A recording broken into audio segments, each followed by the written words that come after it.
Hello, I hope you are doing well. I hope you're ready for Afrikaans lessons as we are moving into the space of future tense. Future tense isn't a big jump from what we've been doing in past and present, and you'll actually see the same rule that we had for the helping verbs is what we're using for future tense, because sal falls under that category of helping verbs.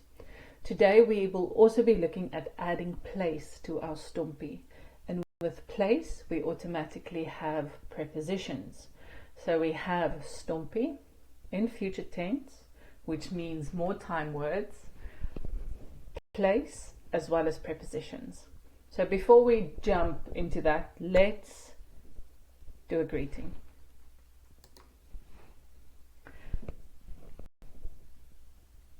Kan ek klaar nie? En jy? Laat ek begin. Okay, so I just want to make a note on that naand. When you greet someone, you say naand. But when you're talking about the evening, you say aand. So naand is always used with greeting, saying hello for the first time. When you say goodbye, you can say lekker aand. You wouldn't say lekker naand, but lekker aand. Okay, so it's only that initial greeting that it's naand. Even when it's goeiemorgen, you only use the môre there as morning. Every other time that you talk about môre, it's tomorrow. I hope that rings a bell somewhere. Okay, just to show you stompie, time words, preposition and place, and for this week the future tense verb placement with sal, and then the lesson after that would be the helping verbs and hey.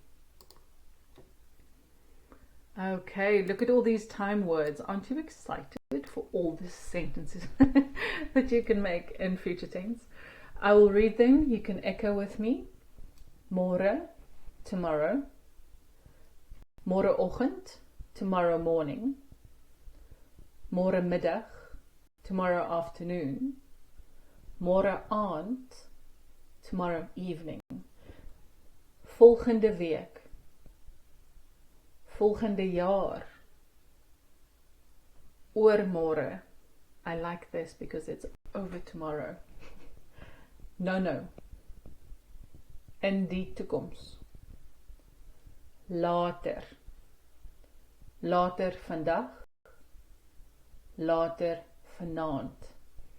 Just a few journal notes.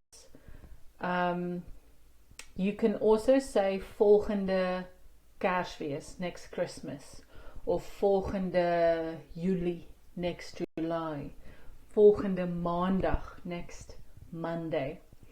I've added no, and it's quite a funny expression that we use to say, yeah, I'll do it in a bit. No, I'll do it now, which means, doesn't mean I'll do it now. It means I'll do it in a bit. So it sounds like now. And even some Afrikaans speakers would say, yes, I'll do it now. But they mean in a bit, not now. Cool. Okay, so as always, we're looking at stompie. We're adding place. With future tense, we have sal. Which word do we have when we have past tense? Het. Okay? Sal moves the verb to the end of the sentence. And what's cool about it is that it doesn't change the verb at all. There's no verb, you don't do anything to the verb. It's just the verb as it is. And that is a key when we are looking at the next cluster of verbs. Haha, you know this well. And what's happening today is that we are also dipping our fingers into the compound verbs. Compound verbs in the future don't change. When we do the lesson on compound verbs, you'll see that they separate or get the ge in the middle in past tense and separate in present. But for future, they stay the same. So I'm actually mixing it all up, so we're dabbling in all the verbs for today. Okay, so we've looked at subject, verb, moving on to our place that we're adding. Now, when you have a place, You also have a preposition, especially if you're saying something's on a table, by the whiteboard, in the office. These are all nouns as well. So you need an article and you need the preposition before the article. Op die witbord, on the whiteboard. Voor die boekrak, in front of the bookshelf. In 'n kantoor, in an office.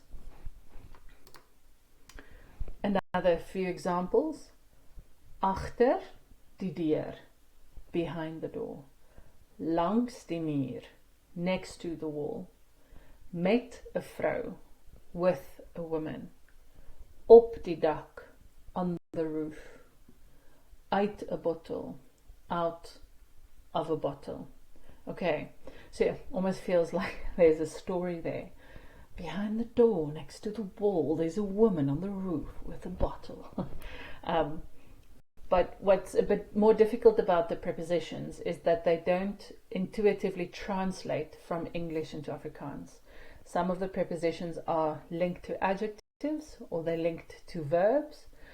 These ones that we'll be using today would be an easier translation, but with met, there you'd also get the word praat met, which in Afrikaans, English is chat with, and that makes sense. Okay, so I've added a little picture here at the bottom of a bakkie. A bakkie? Now, a bakkie translates into English as a bowl, like one that you eat out of. But in South Africa, it is a pickup truck or a SUV or whatever you might call it in another country. I've cropped little kids in there, and I'm quite proud of my mastering my skills on these Google Sheets.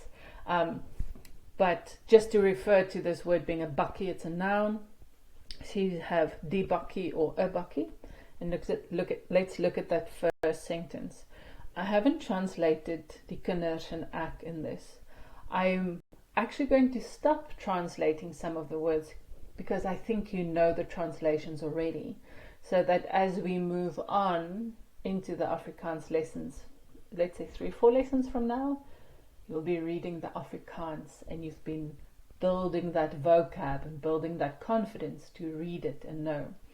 You will still find the audios for the nouns, the verbs that I use in every lesson attached to the lesson, so you can refer to that, and there should be a list as well. So that would be close by if you might struggle.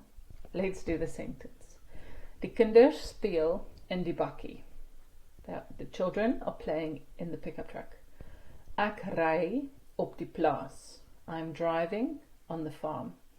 Can you see there's no time or object in this sentence? Remember, you just need a subject and a verb for a sentence, and then you can add a place. So just to show you can have these shorter sentences. We are making nice and long sentences in the next couple of examples. But please note, you can do die kinders speel in die bakkie. My vrou eet in die kar. That's it. There's a sentence. Okay. Don't get stuck that you have to think you have to do every single unit of Stompie. Oh, okay, so let's look at the verbs. I want you just to have a look at them and tell me what's a bit different. I've highlighted or bolded some of the words or verbs.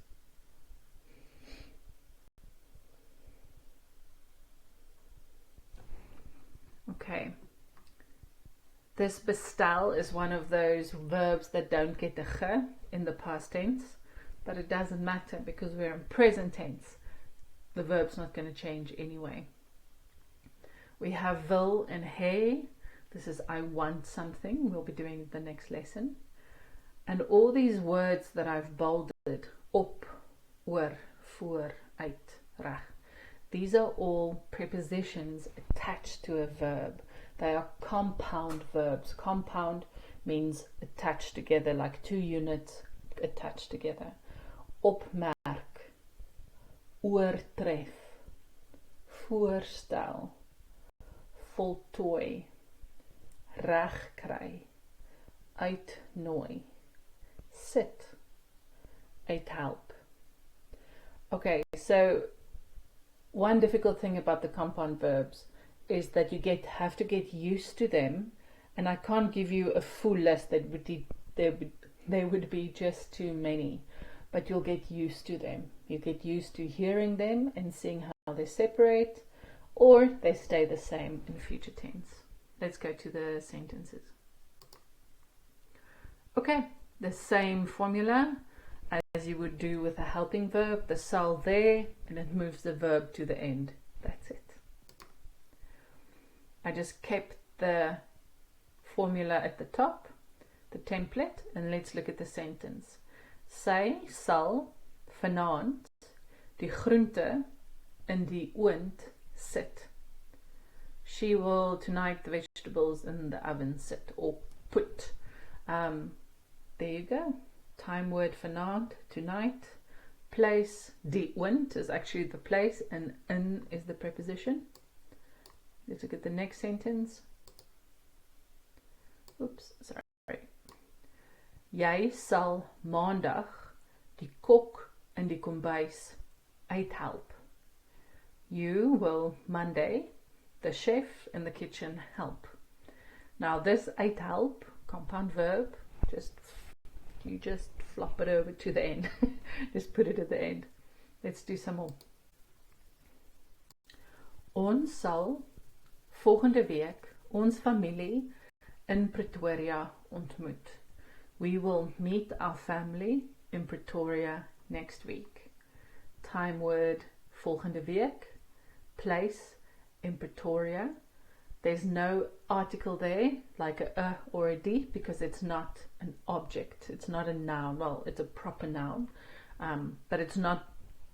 Nothing is being put on something. It's just we're going to Pretoria, and the preposition there is in. Let's look at the next one. Die bakkie sal in September vir 'n diens in Johannesburg gaan. Okay, so the pickup truck will be going for a service. Here is a noun, not the verb. In Johannesburg, go. Okay, we will be doing some examples with go because going places can be a bit confusing depending on where you put your going to. But we'll do that in another lesson. Okay, time word, volgende week in September, place in Pretoria, in Johannesburg.